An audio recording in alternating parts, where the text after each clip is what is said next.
ایران غیر مشروط ہتھیار ڈال دے، امریکن صدر ڈونلڈ ٹرمپ کی ایران کو دھمکی، ہمارا صبر ختم ہو رہا ہے، ایران کو مکمل سرنڈر کرنا ہوگا، آیت اللہ خامنائی آسان ہدف ہیں، معلوم ہے کہاں ہیں۔ امریکن صدر ڈونلڈ ٹرمپ نے سوشل میڈیا پر ہرزہ سرائی کی کہ ایرانی سپریم لیڈر ایک آسان ہدف ہیں لیکن وہاں محفوظ ہیں، ہم فی الحال انہیں ختم کرنے کا ارادہ نہیں رکھتے، لیکن ہم یہ بھی نہیں چاہتے کہ میزائل عام شہریوں یا امریکن فوجیوں پر داغے جائیں، اب ہمیں ایران کی فضاؤں پر مکمل کنٹرول حاصل ہے۔ ایرانی حکومت کو گرانے کی کوشش بڑی غلطی ہوگی۔ عالمی خبر رساں ادارے کے مطابق فرانسیسی صدر ایمانوئل میکرون نے کینیڈا میں G7 اجلاس کے موقع پر صحافیوں سے گفتگو میں کہا کہ امریکہ نے ایران کو جوہری مذاکرات اور اسرائیل کے ساتھ جنگ بندی کی پیشکش کی ہے اور اب دنیا ایران کے جواب کی منتظر ہے۔ ایرانی حکومت کو زبردستی گرانے کی کوئی بھی کوشش اسٹریٹجک غلطی ہوگی۔ ماضی میں بھی ایسی کوششیں ناکام رہیں۔ اگر ایران نے پیشکش قبول کر لی تو مشرق وسطی میں قیام امن کی راہ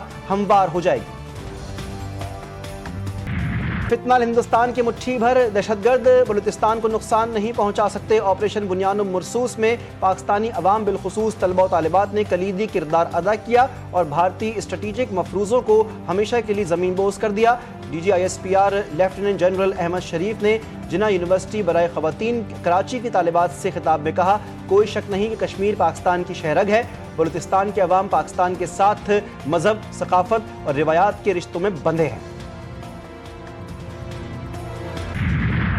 ایران اسرائیل جنگ میں ٹرمپ کا کردار، چینی صدر بھی میدان میں آ گئے، بڑا بیان دے دیا، کہا دنیا امریکہ کے بغیر بھی آگے بڑھ سکتی ہے، اگر امریکہ دنیا کا احترام کھو بیٹھا ہے تو وہی سبق سیکھے گا جو ہر زوال پذیر سلطنت نے دیر سے سیکھا، کہا دنیا کسی کے لیے نہیں رکتی، ہمیشہ آگے بڑھتی رہتی ہے، ہر سلطنت نے خود کو ناگزیر سمجھا، ہر ایک کا سورج غروب ہوا، طاقت کمزور پڑ جاتی ہے، اثر و رسوخ بدل جاتا ہے۔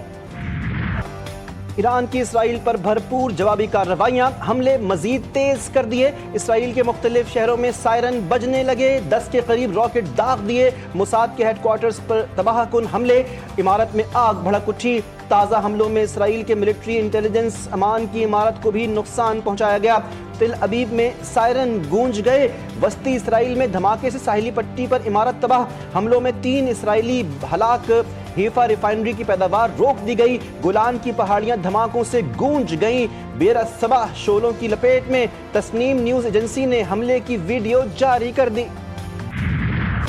تہران اور تبریز سمیت کئی شہروں پر اسرائیل کے فضائی حملے، تہران سے انخلا کی وارننگ کے بعد ٹی وی چینلز اور اسپتالوں پر بھی بمباری، مشرقی اور مغربی تہران میں سویلین آبادی پر حملے، اسرائیلی حملوں میں شہداء کی تعداد 247 ہو گئی، خواتین اور بچوں کی بڑی تعداد شامل، سینکڑوں زخمی ہوئے۔ جاپانی وزیر خارجہ سے ٹیلی فونک رابطے میں عباس اراغچی نے کہا، ایران امریکہ نیوکلیئر بات چیت کے دوران کیے گئے حملوں کا مقصد واضح ہے، اسرائیل مشرق وسطی میں امن کا سب سے بڑا دشمن اور تخریبی قوتوں کا مرکز ہے۔ امریکہ اسرائیل ایران تنازع کو مزید ہوا دے رہا ہے، ٹرمپ جلتی پر تیل نہ ڈالیں، ترجمان چینی وزارت خارجہ ٹرمپ کے تہران کو خالی کرنے کے بیان کے بعد سخت رد عمل، اسپین کے وزیر خارجہ ہوزے مینوئل نے بھی زور دیا، دونوں ملکوں کو حملوں کو روک کر مذاکرات کی میز پر واپس آنا چاہیے، پاکستان اور سعودی عرب سمیت 20 ملکوں کی اسرائیلی جارحیت کی شدید مذمت، ایران کے دفاع کے بعد مشترکہ بیان جاری، ایٹمی تنصیبات پر حملے عالمی قوانین کی خلاف ورزی، سفارتکاری واحد حل قرار۔ ایران پر بھی جھوٹے دعووں کی بنیاد پر اسرائیلی حملہ، امریکہ اور اسرائیل کے عراق کی طرح ایران کو بھی تباہ کرنے کی سازش، امریکہ کی نیشنل انٹیلیجنس کی ڈائریکٹر نے ٹرمپ اور نیتن یاہو کی سازش سے پردہ اٹھا دیا، تلسی گیبارڈ نے کہا کہ ٹرمپ نے دنیا میں امن پھیلانے کا ڈھونگ رچایا لیکن غزہ کو صفحہ ہستی سے مٹانے کے لیے اسرائیل کو کھلی چھٹی دی، امریکی صدر کا تلسی گیبارڈ کا بیان ماننے سے انکار۔ ایران اسرائیل جنگ، مختلف ملکوں کی شہریوں کو اسرائیل چھوڑنے کی ہدایت، چین، پولینڈ، برطانیہ، امریکہ اور روس کی شہریوں کو اسرائیل سے انخلا کا حکم، فرانس اور دیگر یورپی ملکوں نے بھی شہریوں کو فوری اسرائیل چھوڑنے کی ہدایت کر دی، اسرائیلی شہری اور غیر ملکی سمندر کے راستے قبرص فرار ہونے لگے، منتقلی کی قیمت $8,000 تک جا پہنچی، حیفا اور اسقلان کی مرینا بندرگاہیں منی ٹرمینل کا منظر پیش کرنے لگی۔